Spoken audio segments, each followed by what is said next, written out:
안녕하세요. 김상진입니다. C++ 프로그래밍 첫 번째 슬라이드입니다. 이 슬라이드에서는 C++를 소개해 드리겠습니다.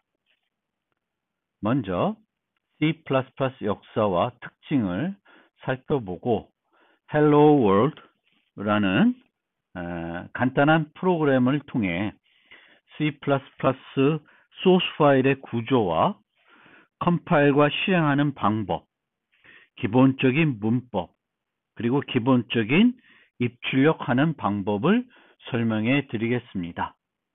C++는 객체적 프로그래밍을 지원하도록 C를 포함하는 언어이기 때문에 종종 C++는 a better C라고 합니다. 프로그래밍 언어를 학습할 때 그 언어의 역사를 살펴볼 필요가 있습니다. 그 언어의 역사를 알면 그 언어의 특성을 이해하는 데 도움이 됩니다. 특히 언어가 탄생한 컴퓨팅 환경 관련 시대적 배경이 언어에 많은 영향을 주게 됩니다.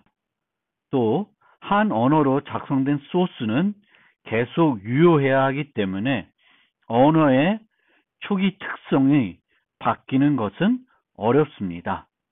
언어의 특성을 이해하면 그 언어의 문법을 받아들이기 쉽고 더 올바르게 사용할 수 있습니다.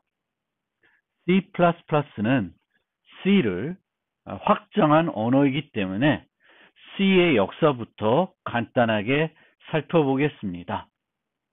1967년 C의 전신이라고 할 수 있는 BCPL이라는 언어를 리처드라는 사람이 개발하였습니다.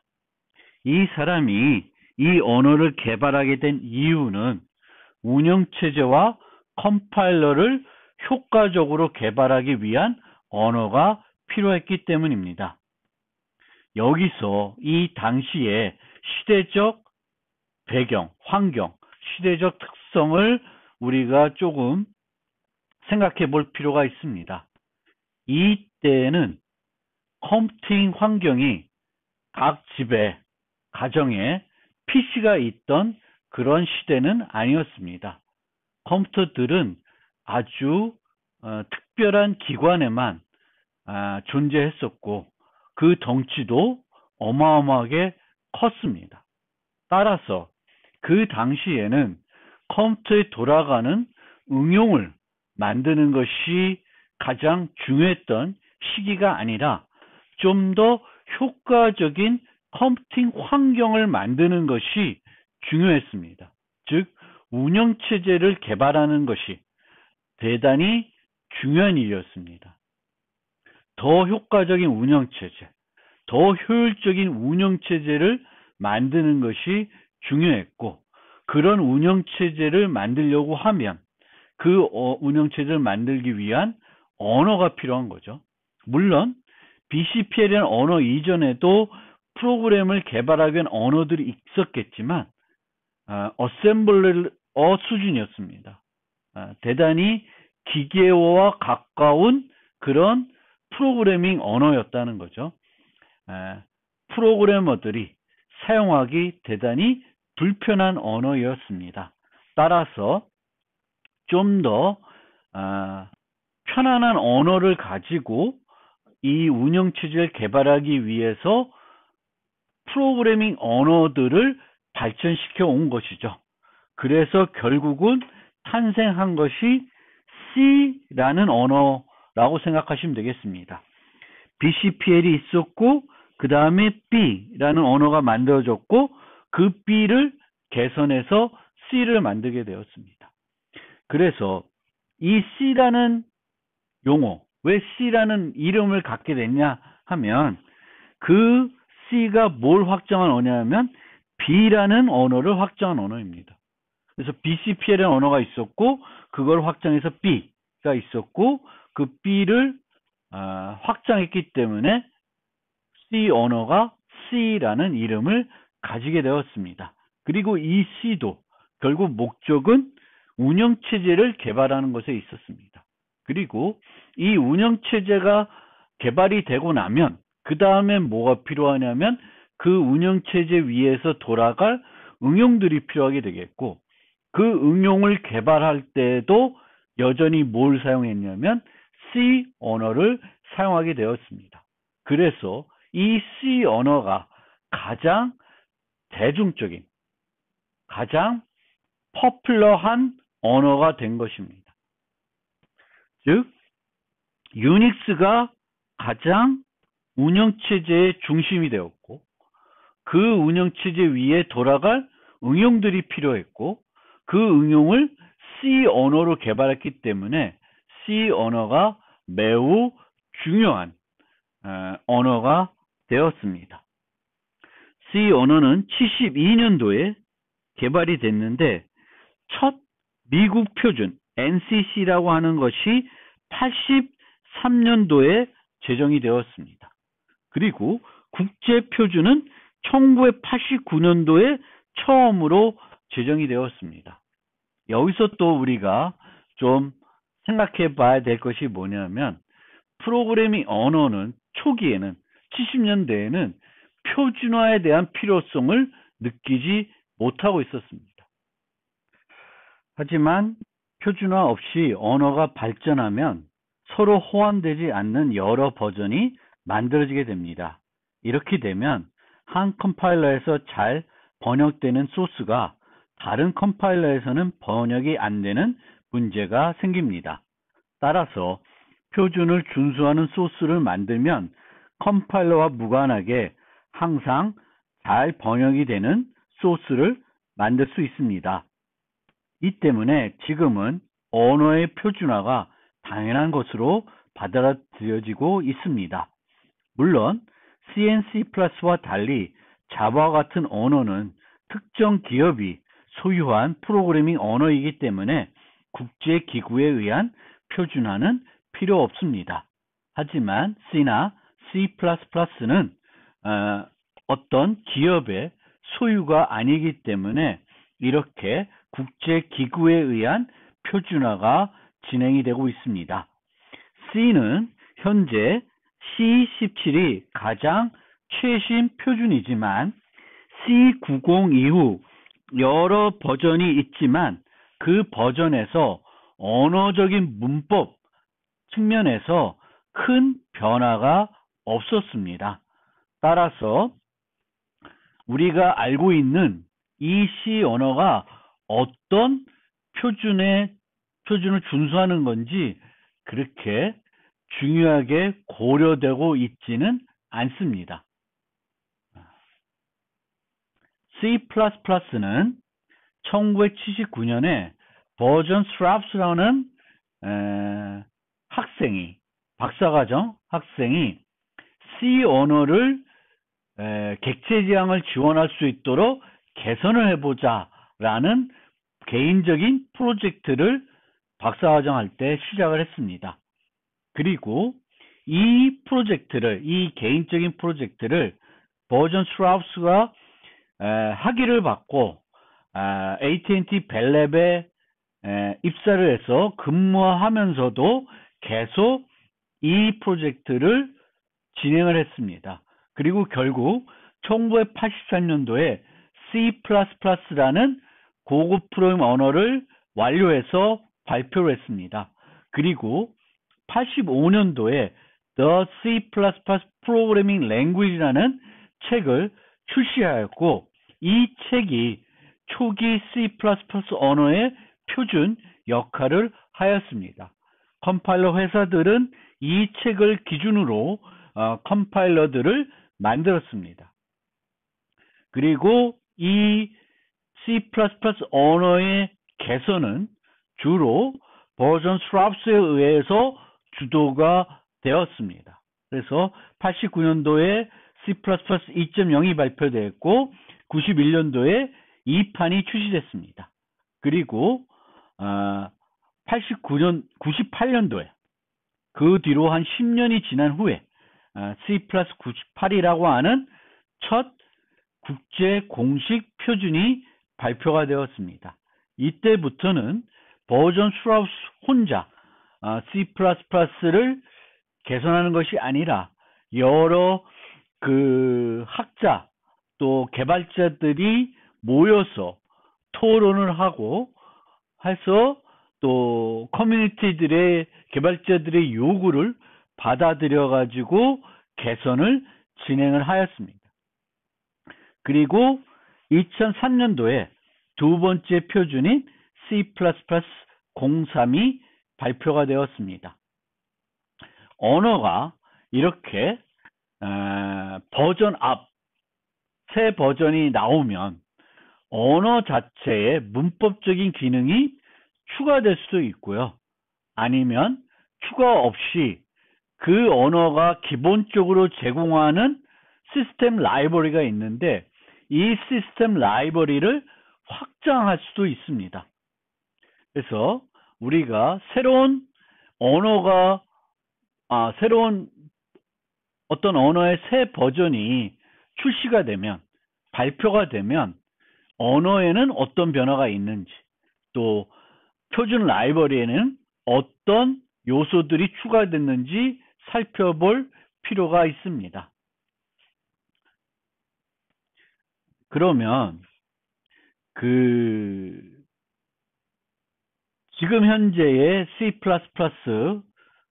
특징, 이 모던 C++의 특징을 잠깐 설명하기 전에 다시 한번 그 역사적인 흐름을 살펴보고자 합니다. 70년대에는 앞서 말씀드렸듯이 응용을 개발하는 것이 중요한 이슈가 아니었고 컴퓨팅 환경을 만드는 것이 중요한 이슈였습니다.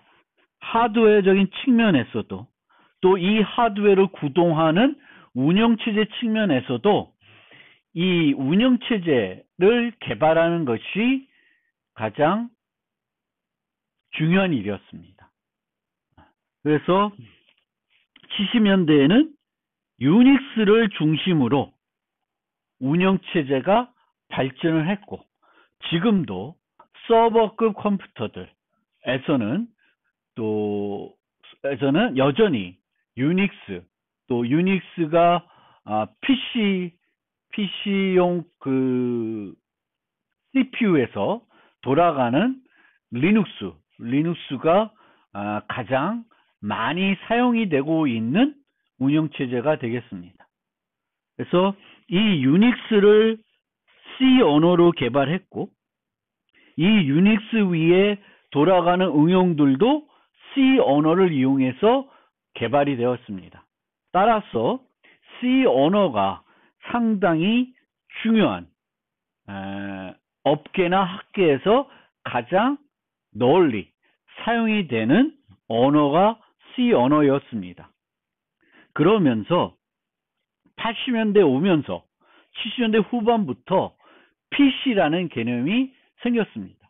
즉 개인들이 컴퓨터를 소유해서 개인적으로 사용을 하고 이 컴퓨터들이 가정에 보급이 되는 거죠. 그래서 초기에는 가정에 TV에 연결해서 모니터가 이제 TV가 모니터 역할을 하는 거죠. TV에 연결돼서 간단한 게임을 즐길 수 있고 워드 프로세싱을 쓸 수 있고 그런 것들이 이제 나오게 되었습니다. 그리고 가장 PC적인 측면에서 획기적인 PC가 바로 IBM에서 나온 PC들이죠. 그래서 그 계열들을 IBM PC라고 했고 이 IBM PC에 들어가는 CPU가 인텔 CPU였습니다.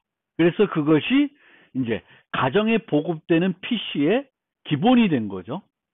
그리고 이 PC에서 동작하는 기본적인 운영체제는 유닉스가 아니라 MS-DOS가 기본적인 운영체제로 자리를 잡게 되었습니다. 그래서 이제 마이크로소프트라는 회사가 이제 성장하게 된 거죠. 그걸 바탕으로. 그런데 이 IBM PC 말고도 또 그 당시에 이제 애플이라는 회사에서도 PC를 또 이쁜 PC들을 시장에 내놓았고 여기에는 IBM PC와는 다르게 컴퓨터 그래픽 환경을 구축이 된 지금 우리가 쓰는 운영체제와 유사한 형태의 마우스가 중심이 되는 그런 이제 운영체제가 올라가 있었던 거죠. 그래서 그것과 경쟁을 하기 위해서 마이크로소프트도 그것과 유사한 환경을 MS-DOS 위에서 돌아갈 수 있는 환경을 만들었고 그것이 마이크로소프트 윈도우즈입니다. 그리고 이 마이크로소프트 윈도우즈는 운영체제는 아니었고 MS-DOS라고 하는 운영체제 위에 올라가는 GUI 환경이었습니다. 그런데 이 MS-DOS라고 하는 것과 윈도우즈라는 그런 GUI 환경이 결합이 돼서 하나의 운영체제로 바뀌어진 것이 이제 윈도우즈 운영체제라고 보시면 되겠습니다. 그래서 3.1 그리고 궁극에서는 윈도우 95부터 본격적으로 오늘날 우리가 보는 그 인텔 PC 계열, 인텔 CPU를 사용하는 그런 그 가정에 사용되는 PC에 돌아가는 운영체제를 만나게 된 거고, 이런 윈도우가 이제 곳곳에 보급이 되면서 이런 GUI를 이용하는 응용들에 대한 개발이 본격화된 거죠. 시장이 커진 겁니다. 그런데 이 GUI 기반 응용들을 개발할 때에는 지금까지 사용했던 C 기반한 프로그래밍으로는 불편했어요. 그래서 C++가 자리를 잡게 된 것입니다. 그러니까 우리가 어떤 언어가 널리 사용되기 위해서는 그것의 필요성이 있어야 되겠죠. 그리고 이 C++가 널리 보급하게 되는 결정적인 계기는 저는 이 윈도우즈 응용이라고 생각을 합니다. GUI 응용을 개발해야 됐었는데 윈도우 위에 돌아가는 응용을 개발해야 되었었는데 이 응용은 기존의 C로는 개발하기가 매우 불편했다. 객체지향 프로그래밍과 GUI는 되게 잘 어울립니다. 그리고 편하게 해줘요. 그래서 이 응용들의 개발이 확산이 되면서 C++가 더욱더 발전하게 되었습니다. 그런데 이때 또 우리가 봐야 되는 게 이제 웹의 출현이죠. 웹의 출현. 그러면서 이제는 이 윈도우 응용에서 점차적으로 웹 응용으로, 그 다음에는 모바일 응용으로 넘어가고 있습니다. 그러면 이런 웹 응용과 웹 앱과 모바일 앱에서는 C++를 이용해서 개발하기가 잘 안 맞는 겁니다. 잘 안 맞아요. 물론 그것을 이제 아이폰은 조금 다른 개념이고요. 그렇죠? 이 아이폰에서는 이제 오브젝트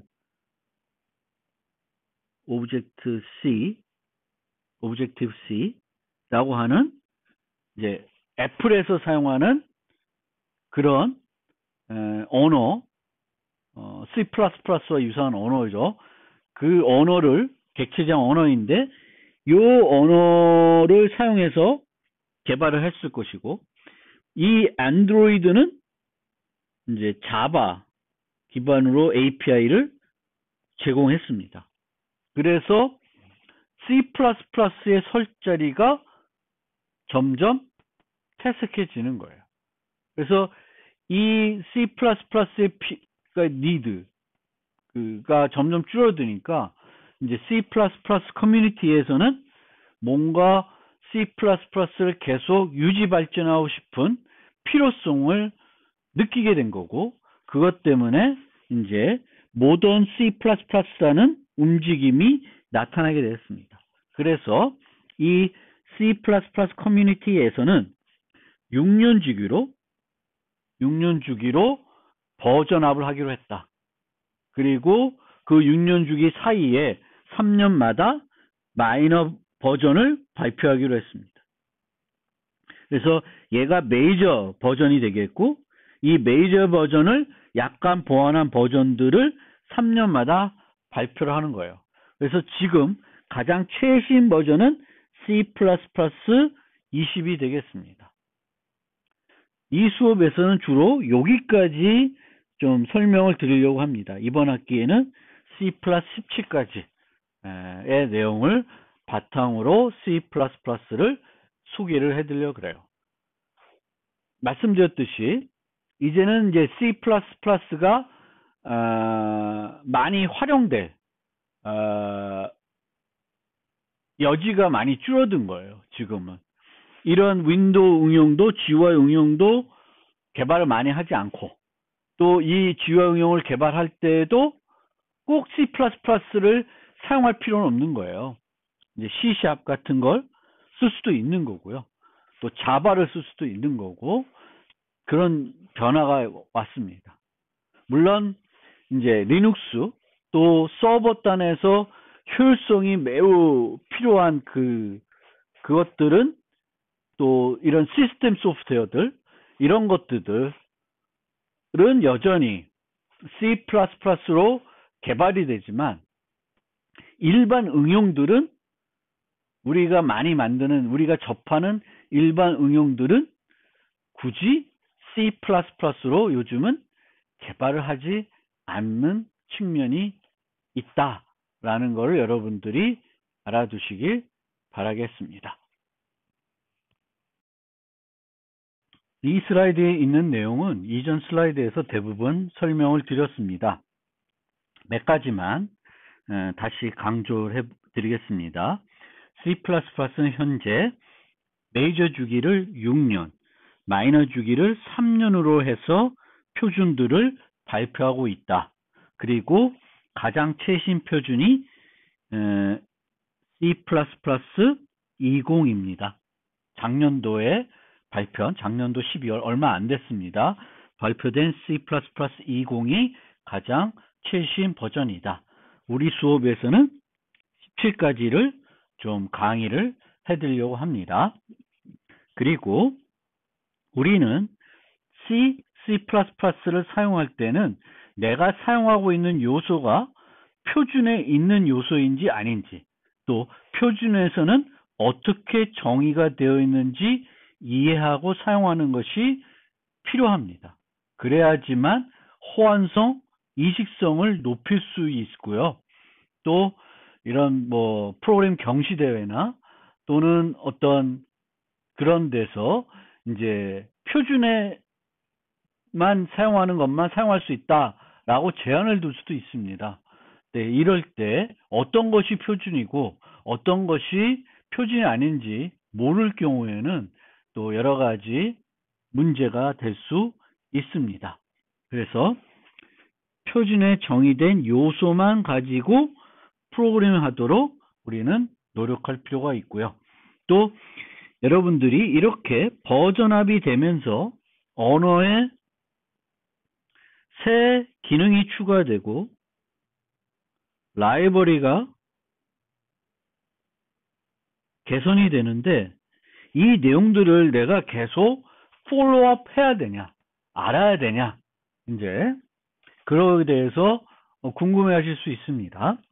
그러면 그거에 대해서 좀 한번 살펴보고 넘어가겠습니다. 보통 한번 정의된 문법은 해당 언어에서 제거되지 않습니다. 이건 뭘 얘기하냐면 기존에 잘 번역되는 소스가 있어요. 그래서 예를 들면 C++03 버전에서 잘 돌아가던 소스가 있습니다. 그런데 얘가 C++11으로 버전업이 됐어요. 그러면 이 기존에 잘 돌아간 소스가 여기서 컴파일 했는데 에러가 난다. 그러면 곤란합니다. 그러니까 버전업이 되더라도 우리가 기존에 해왔던 잘 돌아가던 소스들은 새 버전에서도 계속 컴파일되고 문제없이 컴파일되고 실행 파일이 만들어져서 실행할 수 있어야 됩니다. 그렇지 않으면 버전 업을 사람들이 따라가지 않아요. 매번 버전업이 될 때마다 내 코드를 수정해야 된다면 너무 번거로운 거예요. 표준 라이브러리의 경우도 그렇기 때문에 유사한 특성을 가지고 있습니다. 그러니까 그 얘기는 뭐냐면은 라이브러리에서 이전에 제공했던 기능을 갑자기 새 버전이 돼서는 없앴다. 그러면은 매우 불편하겠죠. 이때는 돌아갔을 텐데 지금은 그 라이브러리 함수가 없으면 돌아가지 않겠죠. 그래서 같은 그 특성을 가지고 있다라는 거예요. 하지만 라이브러리의 경우에는 해당 함수를 디프리게이트 하여 이용하면 경고를 주는 방식을 통해서 계속 존속은 시키지만 새 버전을 사용하도록 유도하는 방법을 쓰고는 있습니다. 그렇지만 문법적인 요소에 대해서는 문법적인 요소를 디프리케이트 하는 경우는 없습니다. 거의. 그래서 그걸 좀 알아두시고요. 새 언어의 버전에 새 기능을 추가하는 그럼 이유는 뭘까? 여기서 일로 발전을 하면서 C++11에 새로운 기능들을 언어에 라이브러리에 추가하는 게 아니라 언어에 추가를 한 거예요. 그 언어에 추가하는 의미는 뭐냐? 그러면 크게 세 가지로 우리가 분류해 볼 수 있습니다. 기존의 불편함 또는 문제점을 해소하는 거예요. 언어가 가지고 있던 문제점이 있을 수 있죠. 개발자들이 불만을 가지고 있는 요소들이 있을 수 있습니다. 그럼 그 요소들을 해소해 주는 거예요. 새 버전이 되면서. 그래서 그것의 예로 scooped enum, 가시 영역 제한 열거형이라는 것이 있습니다. 요거는 이제 열거형 가서 설명을 드릴 텐데 예전에는 C에서 enum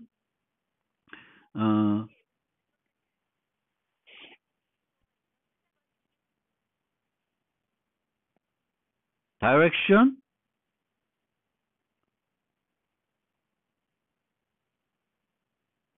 north, south, east, west 이런 식으로 정의를 하게 되면 이 north, south, east, west라는 열거형 상수는 광역적 식별자가 됩니다. 즉, 이 식별자들은 다른 데서 사용할 수 없습니다. 그래서 그것이 불편한 요소로 자리를 잡은 거예요.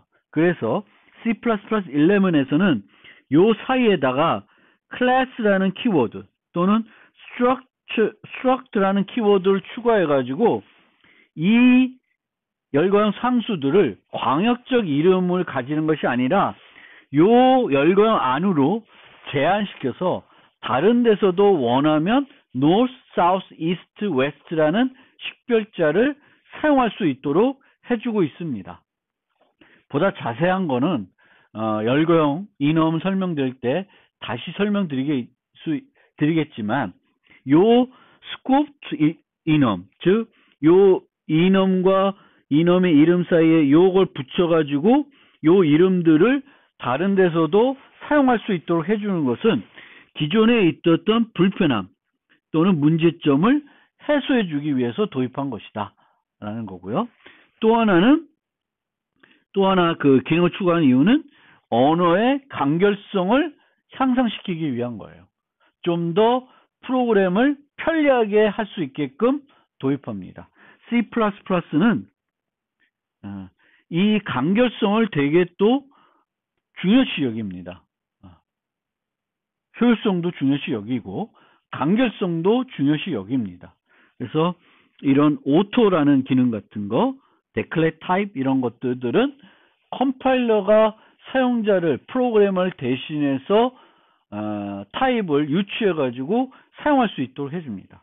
그러니까 우리는 보통 int n = 0 뭐 이런 식으로 변수를 선언해서 사용을 했을 텐데 이제는 int라고 쓰지 않고 여기다가 auto로 쓰면 이 n을 자동적으로 컴파일러가 정수용으로 인식해서 처리를 해줍니다. 그러니까 내가 변수를 선언할 때 그 변수의 타입을 명확하게 지정을 해주지 않아도 컴파일러가 알아서 판단해서 거기에 맞는 형을 사용할 수 있도록 해주는 거예요.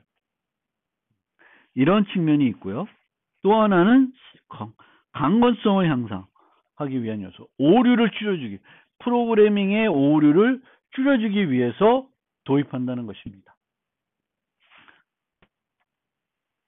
그러면 이런 것들은 다 필요하거나 이점이 있기 때문에 더 나은 기능이기 때문에 기존보다는 더 좋은 기능이기 때문에 또는 필요한 기능이기 때문에 도입한 것입니다. 따라서 우리가 이들을 모르더라도 내가 이 언어를 가지고 기존 문법만 사용해서도 프로그래밍을 할 수 있겠지만 새 기능을 익히면은 더 효과적인 프로그래밍을 할 수 있게 되는 거예요. 더 강건한, 더 간결한, 더 효과적인, 효율적인 방법으로 프로그래밍을 할 수가 있습니다. 따라서 우리는 언어가 발전하고 새 기능이 추가됐을 때 그 추가된 기능이 뭔지 학습할 필요가 있습니다. 또 이것을 학습해야지만 우리가 다른 사람들이 이 기능을 이용해서 프로그래밍 코드를 읽을 수가 있습니다. 프로그래머는 내가 프로그램을 작성할 수도 있어야 되겠지만 다른 사람이 작성한 코드를 읽고 이해할 수도 있어야 돼요. 왜냐하면은 프로그래머는 새로운 것을 작성하지 뿐만 아니라 기존에 만들어 놓은 것을 보완 수정해야 될 수도 있습니다. 따라서 우리는 힘들지만 새로운 버전들이 나올 때마다 그 버전의 새 기능들을 익힐 필요가 있습니다. 그런 측면에서 제 입장에서도 새 기능들을 익혀가지고 여러분들한테 강의하는 게 어렵지만 이것들을 강의하려고 노력하는 것입니다. 그래서 여러분들도 그런 측면에서 이 새 기능들을 배워보려고 하고 왜 그 기능이 추가됐는지도 이해해 보려고 하실 필요가 있습니다. 그래서 이 얘기 잘 한번 생각해 보여주셨으면 좋겠습니다. 불필요한 것을 추가할까? 필요하니까 추가한 거고 요구가 있으니까 추가한 것일 것입니다. 그래서 우리가 새 기능들은 가급적이면 왜 도입된 건지 왜 필요해서 어떤 이유에서 도입된 건지 파악을 하고 그 기능을 우리가 적극 활용할 수 있으면 더 좋은 프로그래밍을 만들 수 있습니다.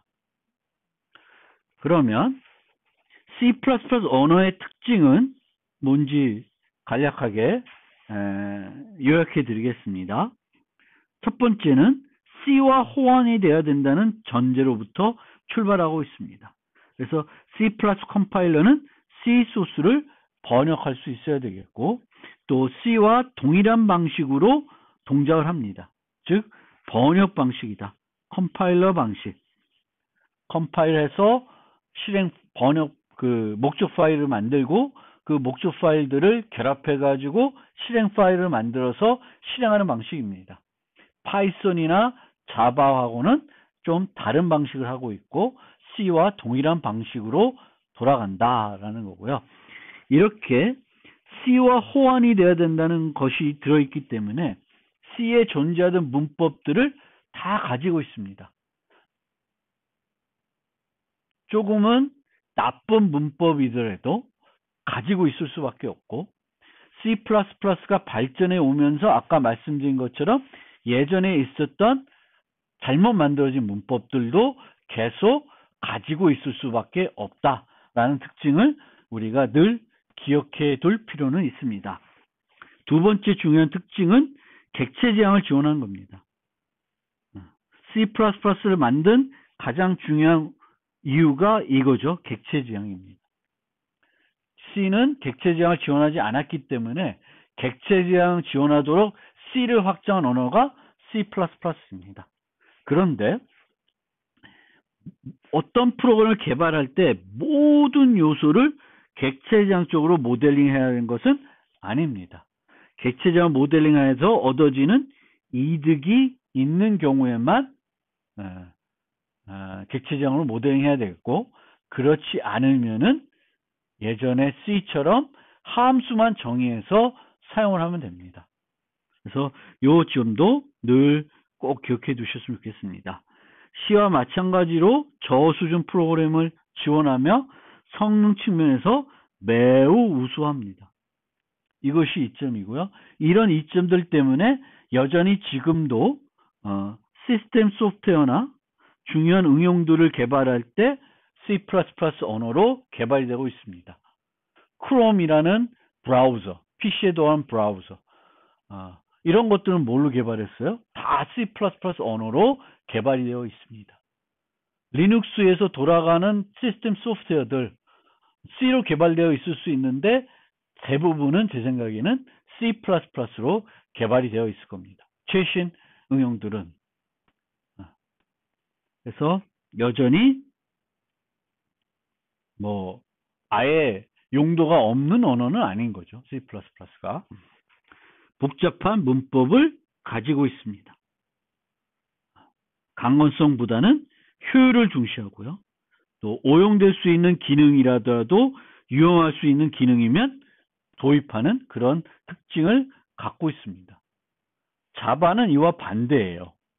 그래서 저는 단순한 문법을 가진 언어를 더 좋아합니다. 문법이 단순해야 익히기가 쉽고 배우기가 쉽습니다. 문법이 복잡하면 배우기가 어렵고 배우기가 어려우면 사용하기도 어렵다는 거예요. 그래서 저는 단순한 문법을 가진 언어들을 선호하는데 C++는 그렇지 않다라는 거예요.